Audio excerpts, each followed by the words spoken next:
নমস্কার। শ্রুতিবাহারে আপনাদের সকলকে স্বাগত। শ্রীমকথিত শ্রী শ্রী রামকৃষ্ণ কথামৃত পাঠ করে শোনাচ্ছি।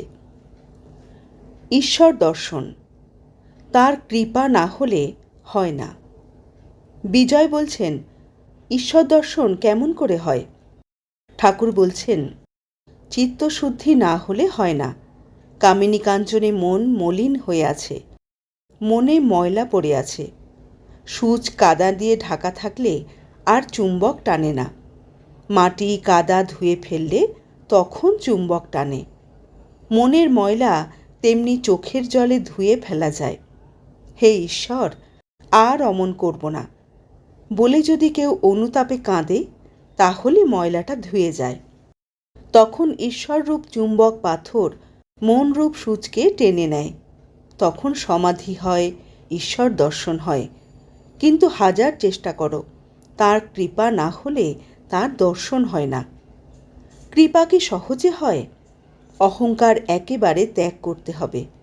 আমি কর্তা এ বোধ থাকলে ঈশ্বর দর্শন হয় না। ভাড়ারে একজন আছে, তখন বাড়ির কর্তাকে যদি কেউ বলে, মশাই আপনি এসে জিনিস বার করে দিন, তখন কর্তাটি বলে, ভাড়ারে একজন রয়েছে, আমি আর গিয়ে কি হবে? যে নিজে কর্তা হয়ে বসেছে, তার হৃদয় মধ্যে ঈশ্বর সহজে আসেন না। কৃপা হলেই দর্শন হয়। তিনি জ্ঞান সূর্য, তার একটি কিরণে এই জগতে জ্ঞানের আলো পড়েছে।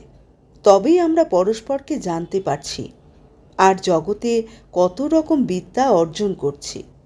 তার আলো যদি একবার তিনি নিজে তার মুখের উপর ধরেন, তাহলে দর্শন লাভ হয়।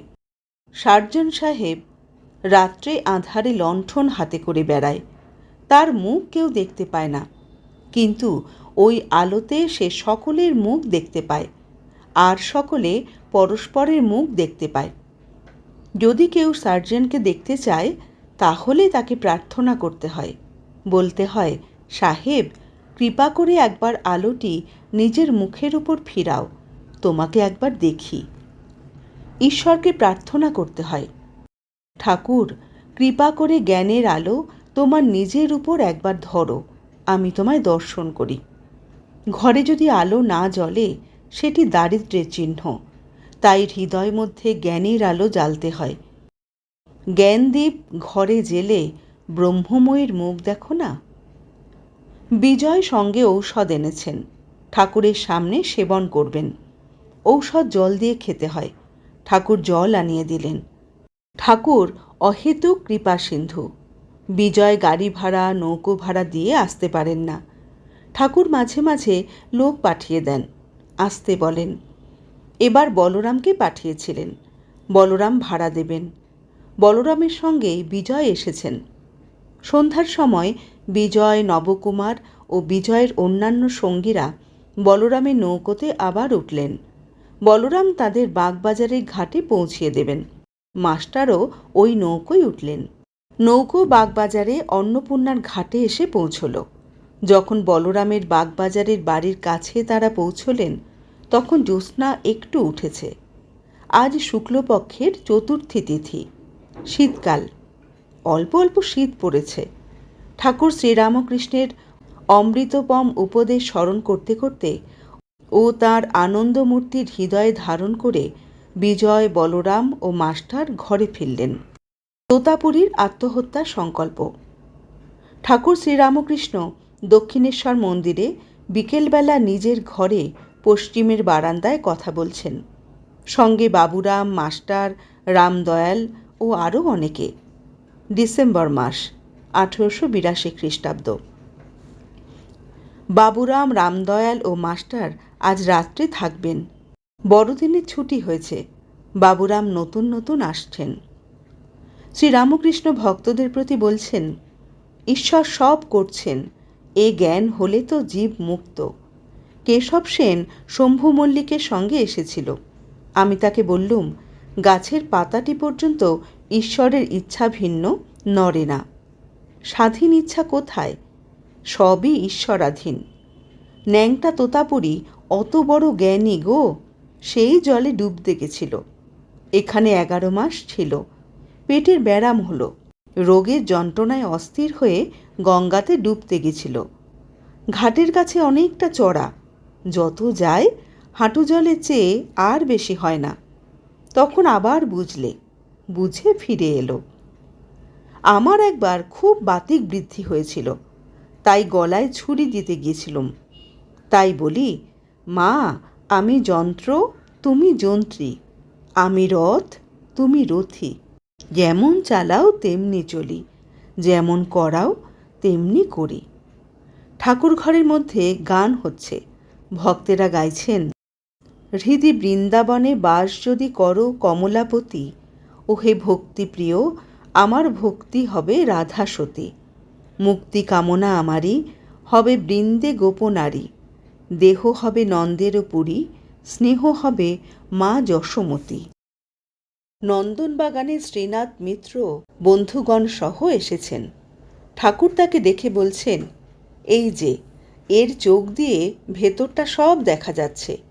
সার্সি দরজার ভিতর দিয়ে যেমন ঘরের ভেতরকার জিনিস সব দেখা যায়। শ্রীনাথ, জগন্নাথ এরা নন্দনবাগানের ব্রাহ্ম পরিবারভুক্ত। এদের বাড়িতে প্রতি বৎসর ব্রাহ্ম সমাজের উৎসব হতো। উৎসব দর্শন করতে ঠাকুর পরে গিয়েছিলেন। সন্ধ্যার পর ঠাকুর বাড়িতে আরতি হতে লাগলো। ঘরে ছোট খাটটিতে বসে ঠাকুর ঈশ্বর চিন্তা করছেন। ক্রমে ভাবাবিষ্ট হলেন। ভাব উপশমের পর বলছেন, মা ওকেও টেনে নাও, ও অত দিন ভাবে থাকে, তোমার কাছে আসা যাওয়া করছে। ঠাকুর ভাবে কি বাবুরামের কথা বলছেন? বাবুরাম, মাস্টার, রামদয়াল প্রমুখ বসে আছেন। রাত্রি 8-9 হবে। ঠাকুর সমাধি তত্ত্ব বলছেন, জড় সমাধি, চেতন সমাধি, স্থিত সমাধি, উন্মনা সমাধি। বিদ্যাসাগর ও চেঙ্গিস খাঁ, ঈশ্বর কি নিষ্ঠুর? শ্রীরামকৃষ্ণের উত্তর, সুখ দুঃখের কথা হচ্ছে, ঈশ্বর এত দুঃখ কেন করেছেন? মাস্টার বলছেন, বিদ্যাসাগর অভিমান করে বলেন, ঈশ্বরকে ডাকার আর কি দরকার? দেখো, চেঙ্গিস খাঁ যখন লুটপাট আরম্ভ করলে তখন অনেক লোককে বন্দি করলে। ক্রমে প্রায় 1 লক্ষ বন্দি জমে গেল। তখন সেনাপতিরা এসে বললে, মশাই এদের খাওয়াবে কে? সঙ্গে এদের রাখলে আমাদের বিপদ, কি করা যায়? ছেড়ে দিলেও বিপদ। তখন চেঙ্গিস খাঁ বললেন, তাহলে কি করা যায়? ওদের সব বধ করো। তাই কচাকচ করে কাটবার হুকুম হয়ে গেল। এই হত্যাকাণ্ড তো ঈশ্বর দেখলেন, কই একটু নিবারণ তো করলেন না। তা তিনি থাকুন, আমার দরকার বোধ হচ্ছে না, আমার তো কোনো উপকার হলো না। শ্রীরামকৃষ্ণ বলছেন, ঈশ্বরের কার্য কি বোঝা যায়? তিনি কি উদ্দেশ্যে কি করেন? তিনি সৃষ্টি, পালন, সংহার সবই করছেন। তিনি কেন সংহার করছেন আমরা কি বুঝতে পারি? আমি বলি, মা আমার বোঝবারও দরকার নেই, তোমার পাদপদ্মে ভক্তি দিও। মানুষ জীবনের উদ্দেশ্য এই ভক্তি লাভ, আর সব মা জানেন। বাগানে আম খেতে এসেছি, কত গাছ, কত ডাল, কত কোটি পাতা, এসব বসে বসে হিসেব করবার আমার কি দরকার? আমি আম খাই, গাছ পাতার হিসেবে আমার দরকার নাই। ঠাকুরের ঘরের মেঝেতে আজ রাত্রে বাবুরাম, মাস্টার ও রামদয়াল শুলেন। গভীর রাত্রি, 2 কি 3টে হবে। ঠাকুরের ঘরে আলো নেভানো। তিনি নিজে বিছানায় বসে ভক্তদের সঙ্গে মাঝে মাঝে কথা বলছেন। দয়া ও মায়া, কঠিন সাধন ও ঈশ্বর দর্শন। শ্রীরামকৃষ্ণ বলছেন, দেখো, দয়া আর মায়া এই দুটি আলাদা জিনিস। মায়া মানে আত্মীয়ের মমতা, যেমন বাপ, মা, ভাই, ভগ্নী, স্ত্রী, পুত্র, এদের উপর ভালোবাসা। আর দয়া সর্বভূতে ভালোবাসা, সমদৃষ্টি। কারো ভিতর যদি দয়া দেখো, যেমন বিদ্যাসাগরের, সে জানবে ঈশ্বরের দয়া। দয়া থেকে সর্বভূতের সেবা হয়। মায়াও ঈশ্বরের, মায়া দিয়ে তিনি আত্মীয়দের সেবা করিয়ে নেন। তবে একটি কথা আছে, মায়াতে অজ্ঞান করে রাখে আর বদ্ধ করে, কিন্তু দয়াতে চিত্তশুদ্ধি হয়, ক্রমে বন্ধন মুক্তি হয়। চিত্তশুদ্ধি না হলে ভগবান দর্শন হয় না। কাম, ক্রোধ, লোভ এসব জয় করলে তবে তার কৃপা হয়, তখন দর্শন হয়। কাম জয় করবার জন্যে আমি অনেক কাণ্ড করেছিলাম, এমনকি আনন্দ আসনের চারদিকে জয়কালী জয়কালী বলে অনেকবার প্রদক্ষিণ করেছিলাম। আমার 10-11 বৎসর বয়সে যখন ওদেশে মানে কামারপুকুরে ছিলাম, সেই সময় ওই অবস্থাটি হয়েছিল। মাঠ দিয়ে যেতে যেতে যা দর্শন করলাম তাতে বিহ্বল হয়ে গিয়েছিলাম। ঈশ্বর দর্শনের কতগুলি লক্ষণ আছে। জ্যোতি দেখা যায়, আনন্দ হয়, বুকের ভিতর তুবড়ির মতো গুড়গুড় করে মহাবায়ু ওঠে। পরদিন বাবুরাম রামদয়াল বাড়ি ফিরে গেলেন। মাস্টার সেদিনও ঠাকুরের সঙ্গে রাত্রি কাটালেন। মারোয়ারি ভক্তগণ ও ব্যবসায় মিথ্যা কথা, রাম নাম কীর্তন। বিকেল হয়েছে, মাস্টার ও 2-1 ভক্ত বসে আছেন। কয়েকজন মারোয়ারি ভক্ত এসে প্রণাম করলেন। তারা কলকাতায় ব্যবসা করেন। তারা ঠাকুরকে বলছেন, আপনি আমাদের কিছু উপদেশ করুন। ঠাকুর হাসছেন। শ্রী রামকৃষ্ণ বলছেন, দেখো, আমি আর আমরা এ দুটি অজ্ঞান। হে ঈশ্বর, তুমি কর্তা আর তোমার এই সব, এর নাম জ্ঞান। আর আমার কেমন করে বলবে? বাগানের সরকার বলে আমার বাগান, কিন্তু যদি কোনো দোষ করে তখন মনিব তাড়িয়ে দেয়। তখন এমন সাহস হয় না যে নিজের আমের সিন্দুকটা বাগান থেকে বের করে আনে। কাম ক্রোধাদি যাবার নয়, ঈশ্বরের দিকে মোড় ফিরিয়ে দাও। কামনা লোভ করতে হয় তো ঈশ্বরকে পাবার কামনা লোভ করো। বিচার করে তাদের তাড়িয়ে দাও।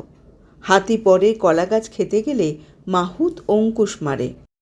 তোমরা তো ব্যবসা করো, ক্রমে ক্রমে উন্নতি করতে হয় জানো। কেউ আগে রেডির কল করে, আবার বেশি টাকা হলে কাপড়ের দোকান করে। তেমনি ঈশ্বরের পথে এগিয়ে যেতে হয়। তবে কি জানো, সময় না হলে কিছু হয় না।